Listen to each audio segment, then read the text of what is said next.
গরম গরম সুস্বাদু এঁচোড় চিংড়ি, তাও আবার কষা কষা করে, ওফ কোনো তো কথাই নেই। আজকে আমি শেয়ার করতে চলেছি আমার ফেভারিট একটা খাবার, সেটা হচ্ছে এঁচোড় চিংড়ি, সেটা তাও আবার আমার মায়ের হাতে বানানো। তো আজকে কেমন, প্রথমে নেওয়া হয়েছে এঁচোড় আর আলু, তারপরে সেগুলোকে ডুমো ডুমো করে কেটে রাখা হয়েছে।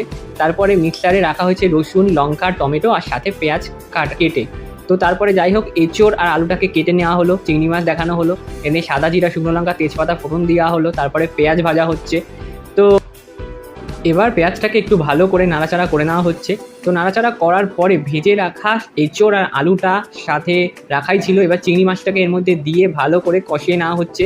আদা রসুন পেস্টটাও কিন্তু এর মধ্যে দেওয়া হয়ে গেছে, আদা রসুন পেস্ট সাথে চিংড়ি মাছ পুরোটাই দিয়ে দেওয়া হয়েছে। তারপরে হলুদ লঙ্কার গুঁড়ো দিয়ে এই ভালো করে নাড়াচাড়া করা হচ্ছে চিংড়ি মাছটাকে। তো যেহেতু আমি এটা বানাইনি তাই ভালো করে হয়তো বলতে পারছি না।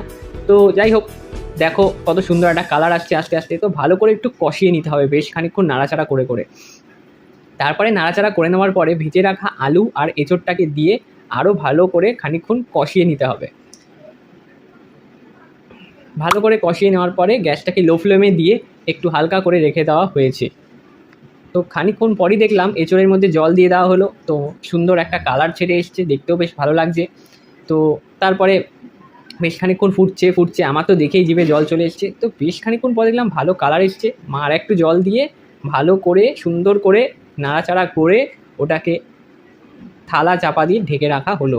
খানিকক্ষণ খুব সুন্দর একটা কালার চলে এসছে। তো নামানোর সময় দেখলাম একটু ঘি দিচ্ছে এঁচোড় চিংড়ির মধ্যে, ঘি দেওয়ার পরেই দেখো নামানো হয়েছে, কি সুন্দর একটা কালার এসছে। তো কালারটা আমার ফিকে লাগছিলো বলে আমি একটু ফ্ল্যাশ জ্বালিয়ে দিলাম, যাতে একটু আরও সুন্দর, আরও দেখতে টেস্টি লাগে। যাই হোক, বলতে বলতে কিন্তু আমার